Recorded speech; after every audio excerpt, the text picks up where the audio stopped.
Are you in a trade or construction business and feel like December crushes your soul with the amount of work that you have to do?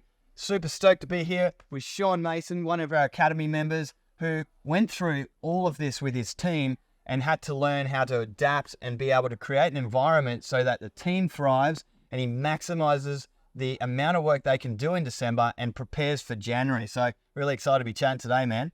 Yeah, great to be here. Thanks for joining us. Looking forward to it. All right, so tell us back in 2022 when you went into December and you were telling me before like how hard that was for you. What did it result in? And just paint a picture for us about that. Well, that time I just felt crushed as a business owner. I was crushed and putting a lot of pressure on everyone around me. I just sort of gave up at the end and just any chasing of work just completely gave up on it. It was like, I don't have the time, I'll deal with it when I do. Yeah. Just hanging out for the 2-week holiday at Christmas, as I'm sure my whole team was as well, because we were punishing 12, sometimes 14, 15-hour days. Like, that was huge. It was big time. And it just took not only that, the then follow on from that to January was like, yes, we'll have work come in. And it's nothing, just struggling through it. And it was a scrape really right up until April almost before it really started kicking off again, which made a huge dent, and obviously it was more stressful than than having too much coming into Christmas. No, it's crazy the amount of stress that the business owner wears in that sort of environment, and it is controllable, and I think a lot of people don't realize that. And we just think, nah, that's just the way it is. I just have to push hard and then I'll sort it out next year.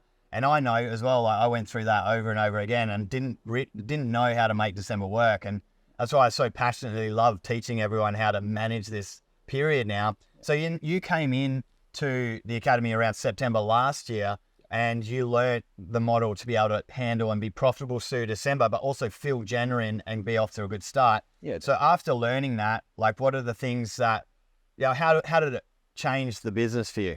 Oh, it was huge. There was absolutely zero downtime in January. Like, it was still busy coming up to Christmas, but it just pushed through knowing that, like, we've got 2 weeks, it's fine, just get through it. It'll be a tough period, but we'll get there. And then from day one, I was like, yes, we'll have a nice ease back into January. And we just got pumped right through the year, and it still hasn't stopped now. Yeah, like it's been great, but really gave me that opportunity to start looking at and really push, like, let's get someone else on, let's move this, let's keep the momentum going, and having you guys here, especially with guiding, with like, let's keep that momentum, let's keep it going. There's no point in stopping and starting making it jagged. Like, let's keep it a smooth process and not stop. Yeah, so I think tip number one, guys, is, make sure that you understand the capacity of your team. And as Sean was saying, earlier, that the amount of load that he was wearing, 12, 14-hour days for not just himself, but the whole team wears that pressure and stress. And when you take the 2 weeks off, you've obviously made a lot of profit in December, but you haven't prepared for January.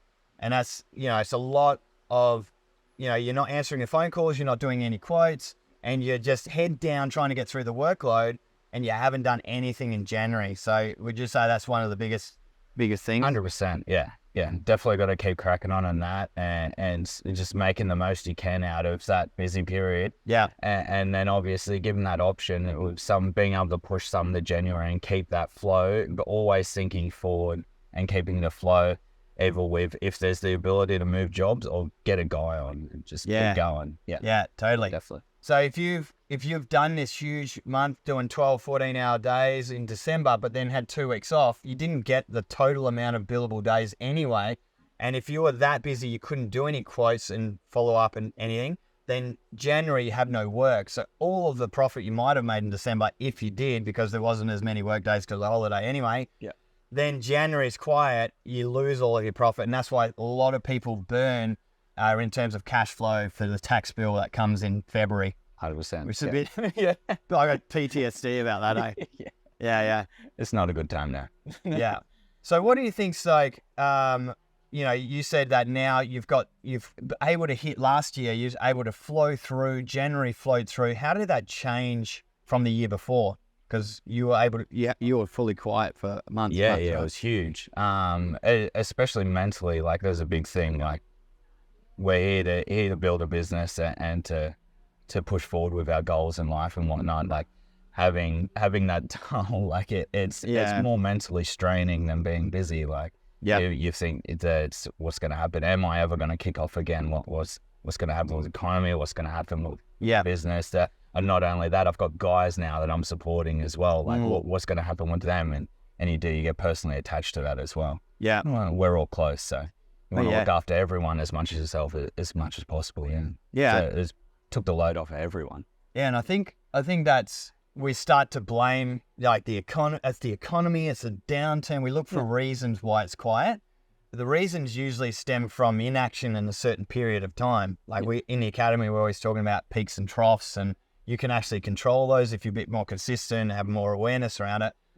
So what did last year look like as a result, or sorry, this year look like as a result of, instead of you freaking like, well, it's the economy, or I have no work, and where's the work, and where's my clients doing, and you get to April and it finally kicks off, and worried about paying bills and wages, like you said.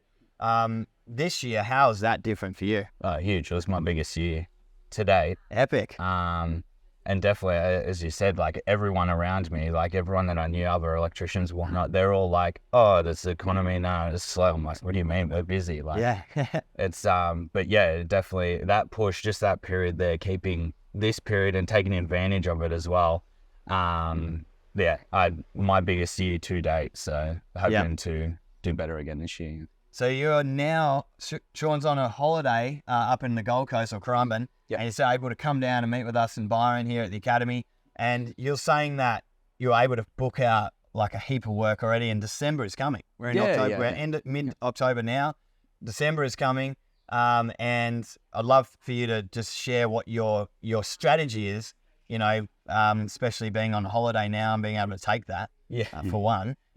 But your strategy coming into December this year. Yeah, maybe book more holidays. Yeah. As I said, it was great. Like the first day, book out 4 weeks, 3 guys straight up. Like that's, and especially when you're on the tools, you're getting yourself ducked in, like head down, getting the work done. It's very easy to miss these opportunities. So obviously came at the right time, but that books us like right into December now already. So now it's just whatever comes in is cream, really. So it's just keep pushing, see if we can, if there's jobs that can be pushed out to January already, we'll do that. But whatever comes in from now is really cream. So we've got a whole month of work to play with, and give that breathing space. So now I know guys are locked in. I need to do my role as a business owner, sit back, let's work on the business and do that. Yeah, keep cool. it going. And you're saying you've created some capacity as well, ready for December this year, which you didn't last year because it was just a bit late when you learnt about it. Yeah, definitely. You got a big capacity now, which is great. Yeah. Awesome. And this need to keep continuing. Yeah, cool. Yeah. There's a lot of people saying, oh, I can't hire anyone good, or I can't find anyone good. With what you know now, do you think it's possible? Just a yes or no? Yeah, 100%. Yeah, definitely. Even now, like I've got a guy is as a subby at the moment, but he'll be on full time in January. Like he's fantastic. Like, cool. We're great. Yeah. So I think if you guys are thinking that you just can't find someone, I think it's just you need to know how to do it, and that's what we as a network at the academy love to share strategies and tips, and we're able to connect people with build that good culture. Having a good culture is definitely helps with that. Yeah, for sure, man. Yeah. Any last tips for anyone coming into December? Straight down the barrel of a gun. Just hang in there. In. You've got to do the work. It will get better. Push forward, and definitely stick with it and look for building that capacity. That's what's going to get you over the line. Like you don't want to burn everyone out at the same time, but it's only short-term pain for a long-term gain. So. And anyone thinking about joining the academy, do you reckon that will help? 100%. Yep. 100%. That support network is definitely what got me through last year. Just as I said before, like just having that personal support behind you, feeling like you got someone there in your corner, that definitely helped big time. Yeah. Cool. Awesome, man. Thanks for coming out. All right. Crushing it. Thank you. Thanks. See you guys.